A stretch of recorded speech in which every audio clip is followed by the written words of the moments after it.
იუმენი ნიკონი, განკითხვა. რა თავს იქებ, რომ ჩვენებს ეჩხუბები?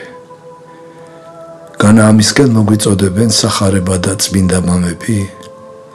რამე თუ რაიას სარგებელი ეყოს კაცსა, უკეთო სოფელი ყოველი შეიძინოს და სული თვისი იზღვიოს. ყოველგვარი შფოთი და უსიამოვნება სულისთვის დიდად საზიანოა.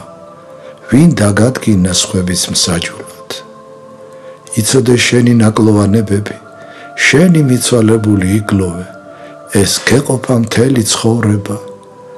1000 წელიც რომ მიცოცხლო, შენ კი მსაჯულად მიძვრები და დაობ, რითიც სხვების ცოდვებს იღებ საკუთარ თავზე. წადი და შეურიგდი, შენდობას თხოვე, იცი, რა წერია სახარებაში. უკეთო შესწირვიდე შესაწირავსა, საკურთხეველსა ზედა და მუნ მოგეხსენოს შენ, ვითარმე ძმაი შენი გულძვირ რაიმე არს შენთვის. არ იწყრარებს უფალი ჩვენ ლოცვებს, თუ ვინმესთან მტრობა გაქვს გულში. მშვიდობაშია ადგილი ღვთისა, ხოლო სადაც შფოთია, იქ ღმერთი არ არის.